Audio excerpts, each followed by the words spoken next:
people that we are here. So okay.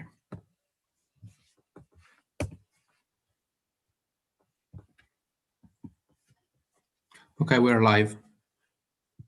Okay. Yeah. With 23 viewers currently. Okay, we're live. Yeah. Thank you very much, Filippo. Thank you very much.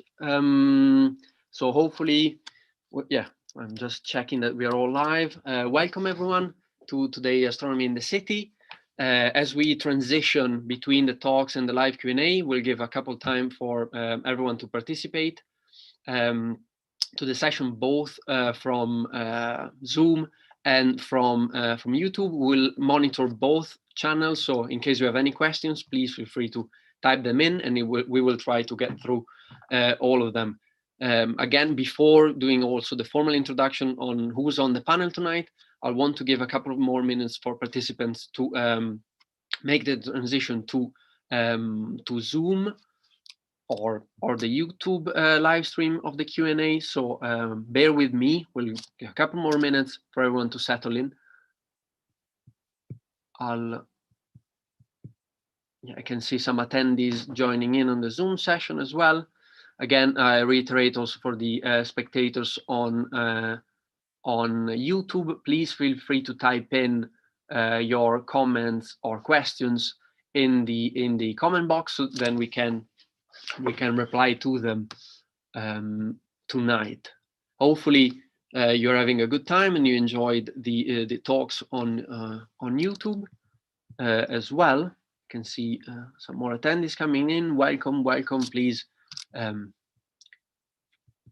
join in more if you can. Hopefully, we'll be able to reply to all your curiosity about astronomy tonight. As I see also all the panelists almost online, I'll make a round of presentations. So we saw from the YouTube talks, beginning with the highlights of the observable sky this month. Simon, so Simon is the equipment and observation officer at the local AstroSoc here at the University of Birmingham, ready to reply to any curiosity that you might have regarding observational techniques and again curiosity about the observable sky.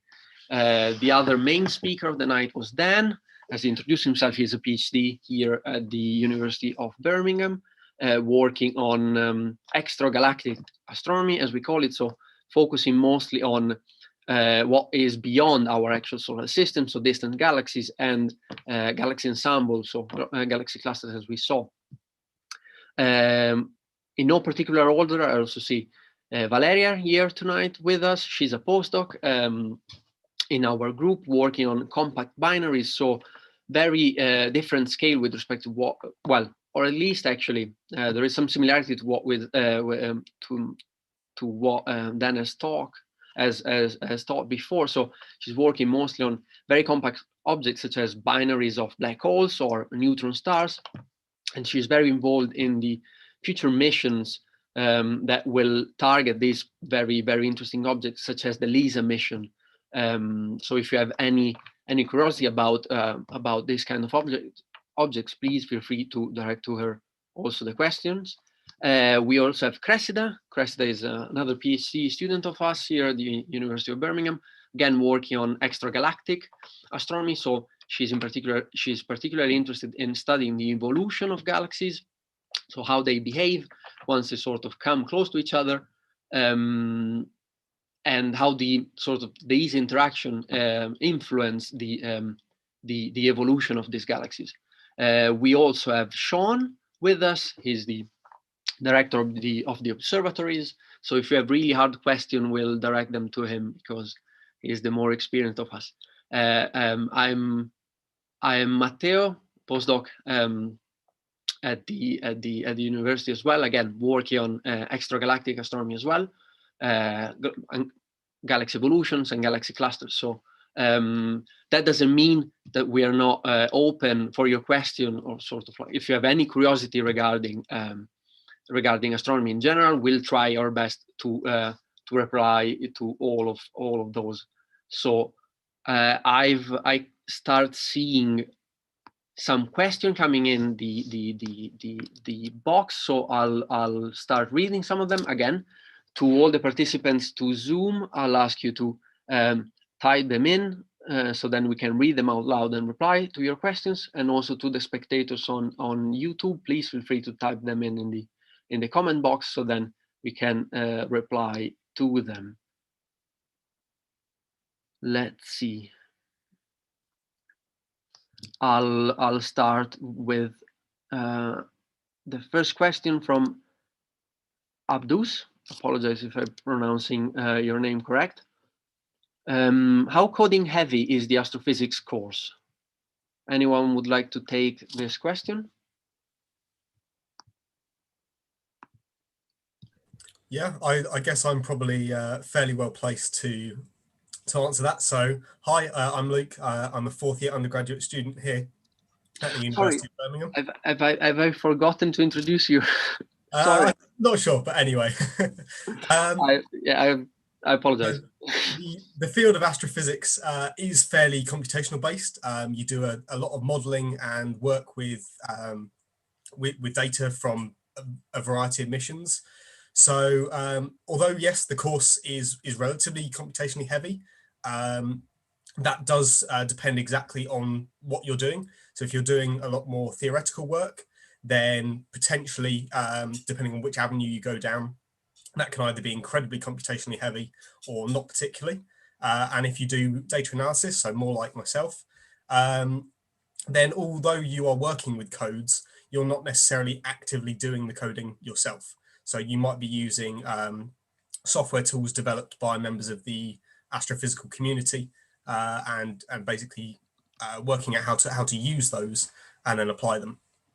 If you're looking to come and study at undergraduate level, then what I would say is don't worry about it too much. You are taught everything coding wise from the ground up. So they assume absolutely no knowledge at the University of Birmingham. You come in with as much or as little experience as you have, and then you're taught absolutely everything. So I came in with no experience at all, and at the moment I've spent the last roughly 6 months plus pretty much entirely doing coding. So you can definitely do it. It's doable. And it's definitely, it is definitely a field that is developing tools and skills that are applicable to all sorts of walk of lives. So a degree such as the one in astronomy and physics doesn't necessarily prepare you only for astronomy and physics. At the end of the day, you are dealing with numbers and data that could be from an insurance company as well. So it's more and more sort of like recognizable that such a degree would still prepare you with very, very sort of generic skills. And to continue, also see a question from Alan asking whether we use Python. It's more and more yes. It's not the only code, according still to the task that you are trying to sort of complete. So Python has given its sort of malleability, is becoming more and more popular in the astronomical community. Some of the more sort of like computationally intensive jobs are still carried on with more traditional coding languages such as C and Fortran, even though they are a bit more suitable for these kind of calculations. But yeah, Python is definitely very popular. Don't know if anyone would like to add something to these questions.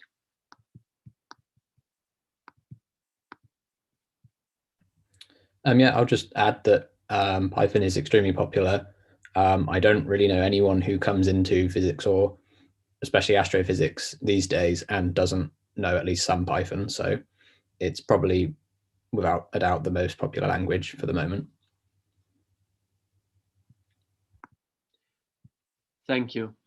I'll take the chance also to read a question from the YouTube channel regarding exoplanets. How many exoplanets show attributes similar to Earth? Anyone? I guess I'll try and take that. So exoplanets are kind of the thing that I'm interested in. When you say show attributes similar to Earth, that's quite a tough question. So it really depends exactly what you're referencing here. So in terms of does it have an atmosphere, a temperature, and a size similar to Earth?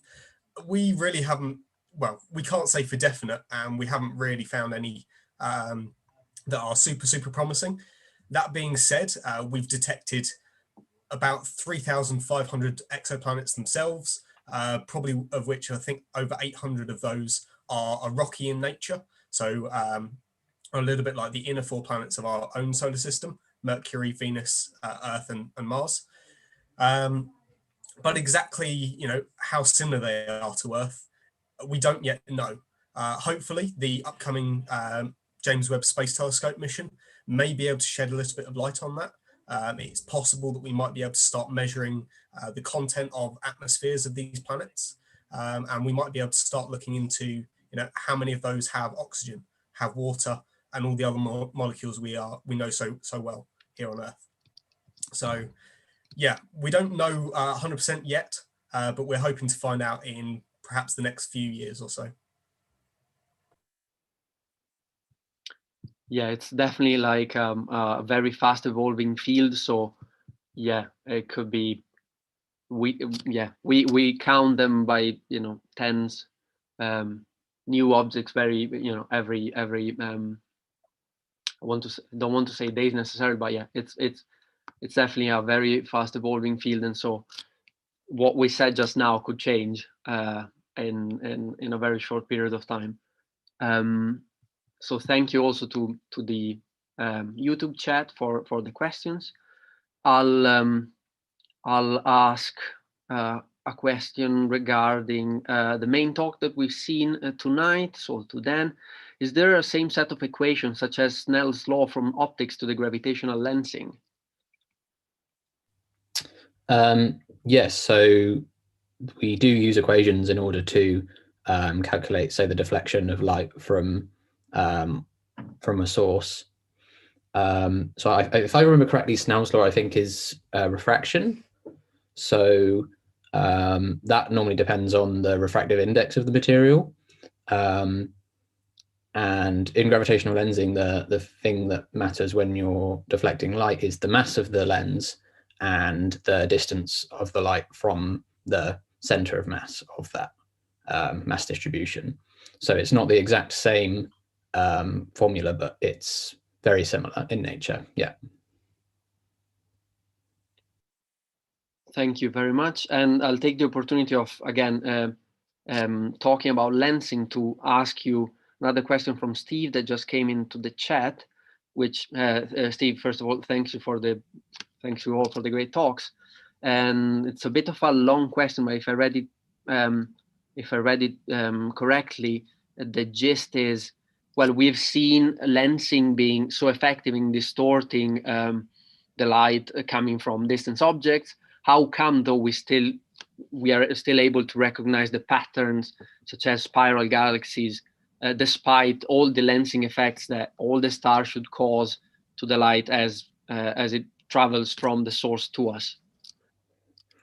Yeah, so we only really get the lensing effect when the light actually passes very close to some large mass distribution. So obviously there's still many paths that the light can travel where it won't interfere at all with any gravitational object. So it's only when you just get a couple of really lucky or unlucky scenarios in that you get these rare lensing events.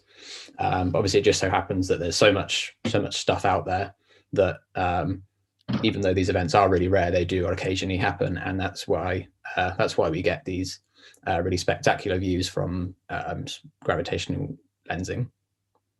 And yeah, so to tie it in also with the last part of the question, he was wondering why galaxies don't look fuzzy and just a mush of a completely distorted light. Effectively, then, as said already, that the most dramatic side of the lensing occurs only in the presence of really massive objects. Having said that, lensing occurs effectively on every light source we see, and so microlensing being a very prolific side of astronomy, where the target there is to effectively measure the minuscule distortion that light sort of goes through as you look in proximities to smaller objects such as stars. So effectively repeating the exercise that the Eddington, for instance, tried to do with the sun, but on galactic scale. And through this, for instance, the sort of experiments, the scientists try to prove or disprove whether dark matter could be caused by a plethora of small black holes. So effectively looking for distortion of light passing through this very massive halos that could be compatible with the many distortion caused by a sea of black holes located there. So far, this has been proved non-satisfactory, and so the microlensing study of dark matter as caused by black holes seems inconclusive. But it's still a very open subject. I feel like I've talked a lot, so please, if any of the panelists has seen a question that they would like to take away, you're more than welcome. As panelists go through the question themselves, I'll try an experiment with the public, and I would like to ask them to answer this questionnaire that we have for them. Hopefully you can see my screen. Just a second. Yeah. So if you go to the website that is highlighted in my page currently, menti.com, and type in the number that you should see on top of the page, you should be able to reply to the simple questionnaire what you are most interested in. Just it's an interesting questionnaire for us, so then we have we can gauge what topics is the public most interested in. So Matteo, I don't think you're sharing the right screen. Yeah, I've actually noticed just now looking at the the live stream. So I'll try again. Apologies for the. Thank you, Cressida. First of all, I think it should work now. Can anyone confirm that okay, thank you, Cressida. So again, I repeat, just go to the www.menti.com and type in the code that you see here. You should then be able to pick your favorites among the topics that we usually cover when we do these talks, and sort of we can tailor also according to the interests of the public what to do, what to cover next. I'll leave this screen on for a moment so then people can see the website and can chime in this poll. And at the same time, yeah, we see the first votes coming in. Equally, I'll ask some of the panelists if they've seen some questions that they would be interested to reply, even from YouTube.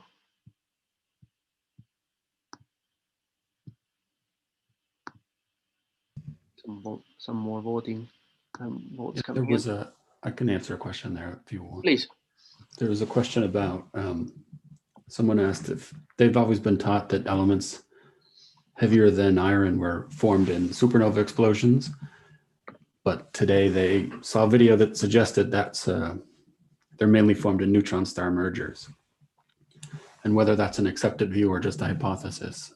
And I would say that it was true for a long time that people often said everything heavier than iron could only be formed in supernova.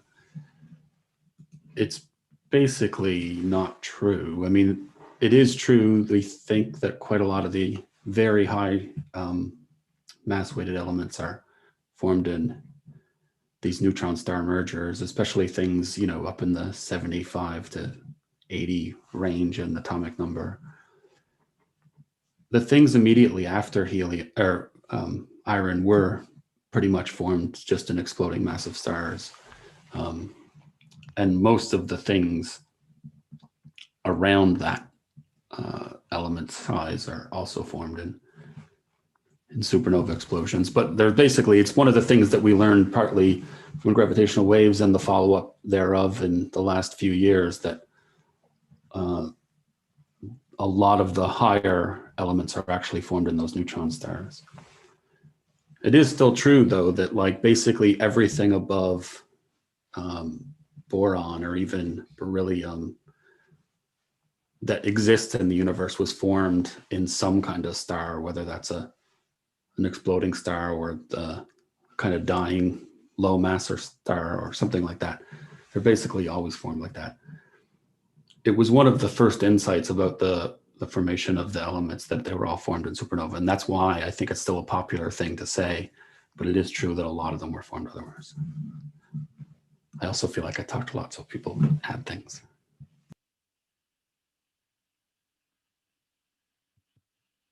Thank you. Thank you, Sean.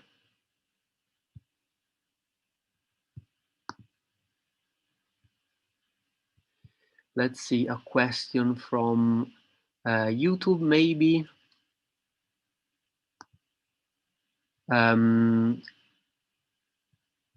See a lot of interest on lensing. So if a light source is directly behind a black hole, why aren't the light particles sucked into the black hole? Okay, yeah, so this is, I think one of the big misconceptions about black holes is that they sort of just suck everything around them in. As long as you're sufficiently far away from the black hole, it acts just as a normal gravity source. So in fact, entire galaxies are just collections of stars and things that are all orbiting around a central supermassive black hole.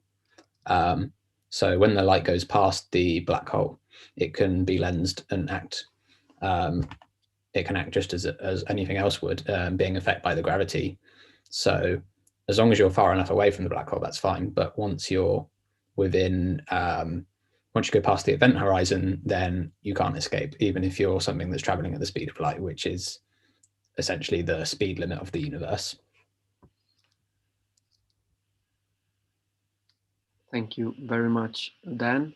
I see Valeria queuing for a question, so I'll let Valeria reply to it. The question being, why are some galaxies blue and some red?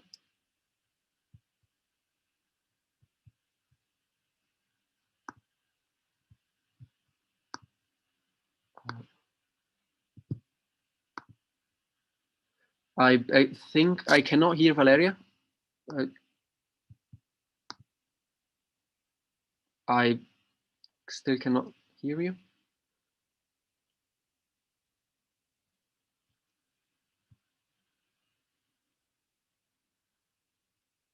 Still nothing.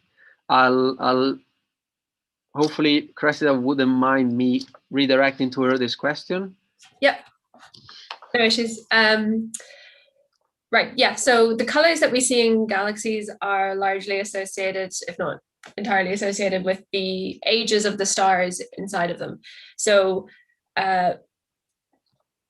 blue stars would be the young stars in galaxies, and then red would come from the older stars in galaxies. So when you have a galaxy that's mostly blue, that galaxy is forming stars actively. But when you have a galaxy that's mostly red, that means that a lot of the stars in that galaxy are dying off and the galaxy has stopped producing new stars. So this is another way to just split up galaxies basically into two populations, where you have blue galaxies that are actively forming stars and are still young as galaxies, and are also typically spiral galaxies. So all those beautiful patterns that you see would typically be young star-forming galaxies. And then you have red galaxies, which would be older galaxies and would be elliptical in shape. So like the galaxies that we could see as part of the galaxy clusters in Dan's talk earlier, those would mostly be elliptical galaxies, so old, not star-forming galaxies. Yeah, so blue basically means star-forming galaxies, and then red basically means older, no longer star-forming galaxies. And the interesting question as part of my PhD is, how do galaxies get from star-forming to not star-forming? How do they get from blue to red? Excellent. Thank you very much for the really nice reply. I was going through some more. Valeria will try to join back to see whether she can get her microphone to work again. Thank you. I see some more. Definitely, the lensing talk has sparked a lot of curiosity on our viewer. So we will put them to work with the answers. This one from YouTube. Can gravitational lensing cause reflection or only refraction? Yeah, good question. So in terms of reflection, as we're used to it, we normally see that as like essentially coming back at you from the same direction. So gravitational lensing typically doesn't do reflection, but what can happen is that you can have a bending of light that's so strong that the light can come in from one direction, be bent essentially all the way around the object, and then come straight back at you. So in a way it's possible, but it won't be completely true reflection like you see in optics, or where you have light glazing off at an angle. So yes and no, I think is kind of the answer. Thank you very much.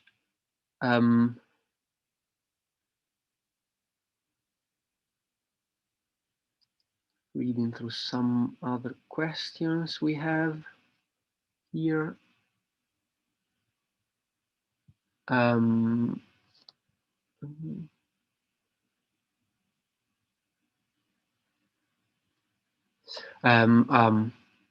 lensing question from Anthony from YouTube.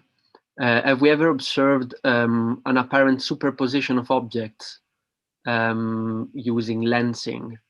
So effectively two objects looking one on top of each other. Yeah, this happens all the time. So it's kind of to do with the effect of magnification, where when you have gravitational lensing, you have more light arriving at Earth as you normally would if there wasn't any gravitational lensing going on.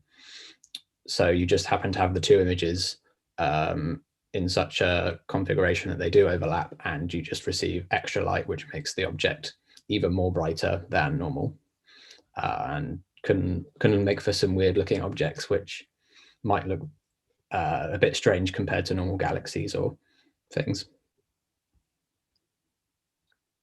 Thank you very much. Dan, I'll switch speed for a second. And again, we have a question on the Zoom chat regarding more of the, or some curiosity regarding the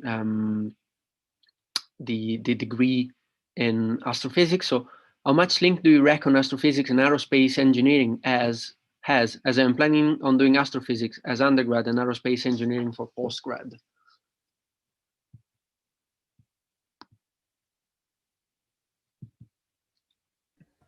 I mean, I can't talk for too much about the aerospace engineering course, because obviously I'm not an aerospace engineer, but I do know that there are a lot of links between physics and engineering in general.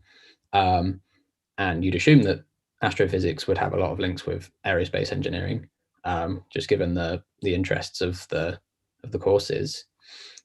But I've seen even weirder combinations of people doing specific degrees and going on to do other stuff. So I think it's certainly a shot in the right direction. Also, so that Luke might have something to chime in. Yeah, I was going to say I would tend to agree with that. Again, I don't specifically know the answer, but studying a physics degree, you're likely to gain a large amount of transferable skills. So we've already talked about some of the coding based things you can do. And this can be extended to CAD modeling, which I would imagine probably plays into aerospace engineering. In addition, you've got a lot of familiarity with mathematics and just logical analytical thinking. And so I would believe that all of those skills should probably carry over quite nicely. And even within the astrophysics degree, there will be different modules and things you can do to tailor your experience towards your end goal. I also saw that Luke, thank you, Luke, first of all. Also saw that you booked yourself to reply to another question that came through the Zoom chat. Yes, so the question is, how long would it actually take if there is a possible way to terraform Mars to make it habitable? This is an incredibly difficult question because nobody really knows how to terraform a planet. So potentially ranging from a very short amount of time, but it's probably not going to be livable, to significantly longer. So the shortest method to do it is a bit of an outlandish method, but it would roughly involve managing to capture some sort of comet or asteroid or something similar and literally smashing it into Mars's surface. It's thought that that should generate a lot of heat, which will start to warm the planet, which will start to melt some of the ices around the polar caps, but also it will generate a lot of dust as well. That will help to go up into the atmosphere and thicken the atmosphere, which will potentially allow for some of the molecules that are produced to not be stripped away by the solar wind quite so quickly. That could possibly raise the temperatures and the pressures enough to make it habitable. However, I mean, trying to do it that way, not only is it technologically incredibly challenging, it's probably not great as a general method to do. There are a few other suggestions. So some of them include going to Mars as it is at the moment, and slowly taking a load of equipment there. So that would be things like, well, for starters, we would need something ideally to create an artificial magnetic field. This is again so that the solar wind doesn't strip the atmosphere away, which is what is currently happening on Mars. Obviously, Earth at the moment has its own magnetic field that protects us from this effect, and is why effectively we have such a thick atmosphere, or is one of the reasons why we have such a thick atmosphere and an atmosphere that is able to sustain life. So what you could do is you could try heating or melting the polar ice caps in another way. It's thought that they are largely going to be a mix of water ice and methane ice.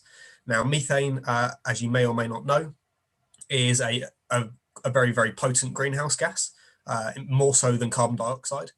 So that would help to thicken the atmosphere and potentially make the pressures on Mars's surface livable under. And in doing so, you would tend to trap more and more radiation, leading to, again, this sort of greenhouse gas effect that would then melt the rest of the water ice and potentially lead to oceans and similar. That's one interesting way. We don't really know of a great way to do the melting of the ice part, so that's one of the big challenges. But a possible suggestion is actually to go to Mars and basically use machines, factories almost, to actually build initially underground shelters that would protect us from some of the most harmful radiation and things like that, and potentially allow humans to start colonizing the planet.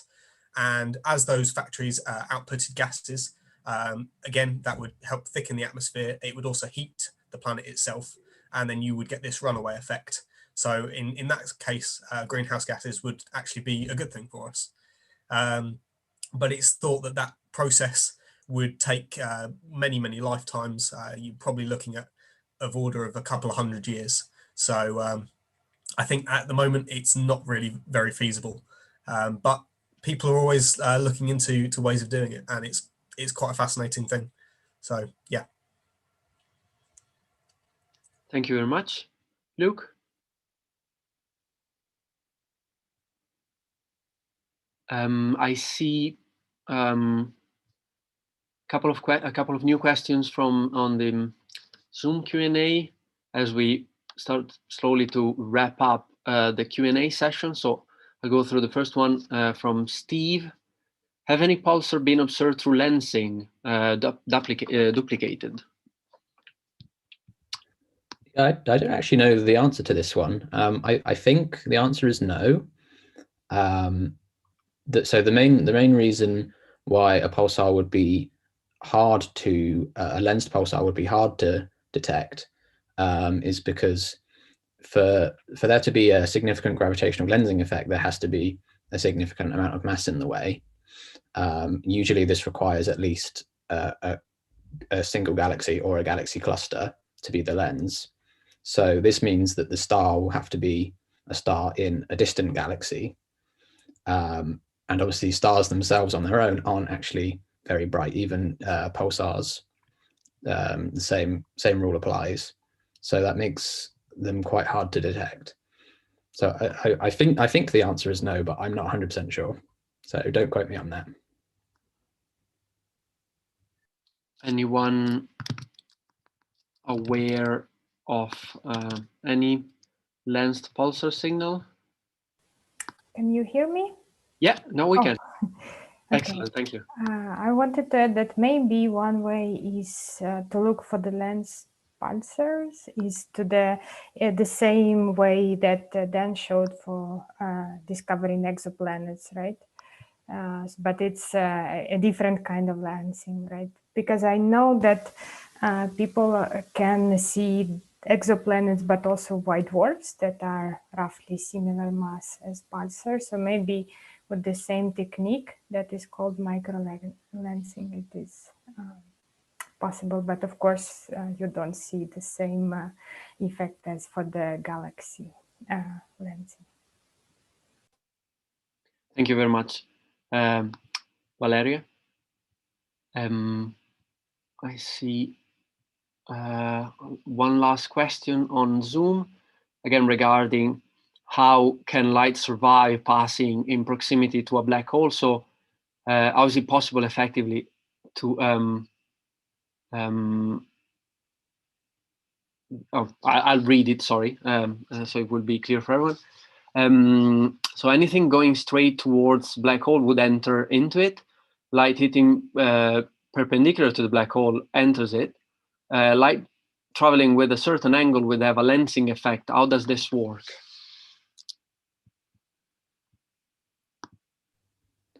Light traveling perpendicular to a black hole doesn't necessarily mean it's going to go into it. It depends how far away the light is. So what will happen is that if the light's close enough, then it might enter into an orbit around the black hole, if it's going completely perpendicular, that is. And if it's within the what you call the last innermost stable circular orbit, then it will eventually spiral into the black hole. If it's further out than that, then it will experience gravitational lensing. And yeah, if the light is going straight into the black hole, then yeah, it's doomed. Which is effectively what we also saw depicted in the simulation that Dan has shown in his talk on YouTube. So effectively, those rings of light and those obscure zone effectively delimits all of these different regions that are accessible or not by light. So there are regions of survival where light can still effectively, even if it's passing very close to the center of the black hole, can still escape effectively, or infinitely spiraling around the black hole without entering into it. I think we replied to the to almost all the questions that the public had tonight. I'd like to wrap up by first of all showing what is the result of our poll we had regarding the favorite topics by the audience. Apologize for the. So it seems we have a marginal victory of stars and planets over gravitational waves, and galaxies are trailing, unfortunately, for the majority of us tonight. But fair enough, we'll take note of the result and make sure to have these topics covered in the upcoming sessions. I'll also actually would like to end up on a funny note. I saw just now a question from YouTube: what is the better song, Supermassive Black Hole by Muse or Black Hole Sun by Soundgarden? I'm old, so I'll say Black Hole Sun by Soundgarden, but this is just my opinion. I don't know if any of the panelists has a different opinion on that. Yeah, maybe it's my age, but I don't even know the Soundgarden song. So for me, it's definitely the Muse song. That hurts. That really hurts. But again, stop sharing the screen. Well, again, I would like first of all of you for participating tonight. It's been really fun. It's been very nice to see all your curiosity, both on Zoom and on YouTube. So it's been a pleasure for us, hopefully sort of trying to help you with some of this curiosity.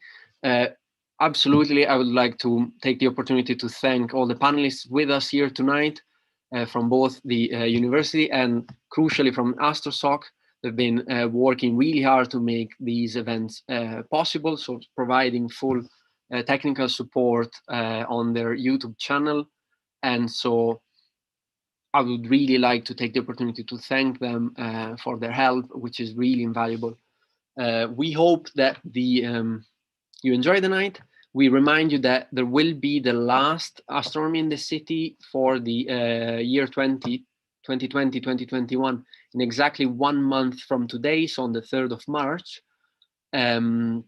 So keep an eye on the usual channels, and we'll make sure to send you all the reminders in due time with all the information regarding this event.